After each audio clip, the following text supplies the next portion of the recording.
House ವೈಫ್‌ಗಳದ್ದು routine ಕೆಲಸ change ಆಗೋದೇ ಇಲ್ಲ.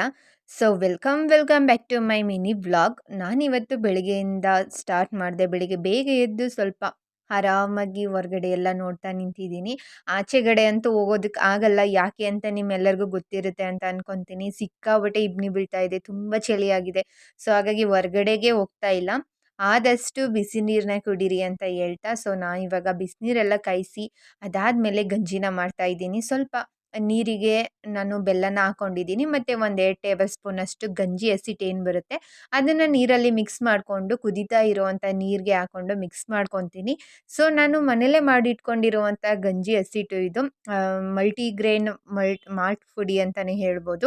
ಸೊ ಇದ್ರದ್ದು ಕಂಪ್ಲೀಟ್ ವಿಡಿಯೋನ ನಾನು ಯೂಟ್ಯೂಬ್ ಚಾನಲಲ್ಲಿ ಶೇರ್ ಮಾಡ್ಕೊಂಡಿದ್ದೀನಿ. ನೀವು ಇಂಟ್ರೆಸ್ಟ್ ಇರೋರು ಹೋಗಿ ನೋಡ್ಬೋದು.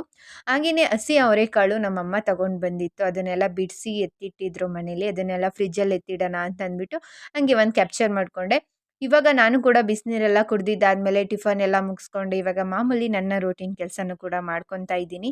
ಸೊ ಅಲ್ಲಿ ಇಲ್ಲಿ ಎಲ್ಲನೂ ಅಲ್ಲೇ ಚೆಲ್ಲಾಪಿಲ್ಲಿ ಮಾಡಿಟ್ಬಿಟ್ರೆ ಮನೆ ಅಷ್ಟೊಂದು ನೀಟಾಗಿ ಕಾಣಿಸೋದೇ ಇಲ್ಲ. ಜಸ್ಟ್ ಮನೆ ಕ್ಲೀನ್ ಮಾಡಬೇಕು ಅಂತಂದರೆ ಮನೆನೇ ಒರೆಸ್ಬೇಕು ಅಂತ ಏನಿಲ್ಲ ಅಲ್ವಾ? ಕೆಲವೊಂದಿಷ್ಟು ವಸ್ತುಗಳನ್ನ ಚೆಲ್ಲಾಪಿಲ್ಲಿ ಮಾಡಿರೋದನ್ನ ಸ್ವಲ್ಪ ನೀಟಾಗಿ ಅರೇಂಜ್ ಮಾಡಿಟ್ರೆ ಸಾಕು. ನೀಟಾಗಿ ಮನೆ ಕಸ ತೆಗೆದ್ರೆ ಸಾಕು. ಮನೆ ತುಂಬ ನೀಟಾಗಿ ಕಾಣಿಸುತ್ತೆ ಅಂತ ನಾನು ಅನ್ಕೊಂಡಿದ್ದೀನಿ. ಬೌಲಲ್ಲಿ ಇಟ್ಟಿದ್ದು ಹೂನು ಕೂಡ ಹಂಗೇನೆ ಚೇಂಜ್ ಮಾಡ್ಕೋತಾ ಇವತ್ತಿನ ಈ ವಿಡಿಯೋನ ಎಂಡ್ ಮಾಡ್ತಾ ಇದ್ದೀನಿ.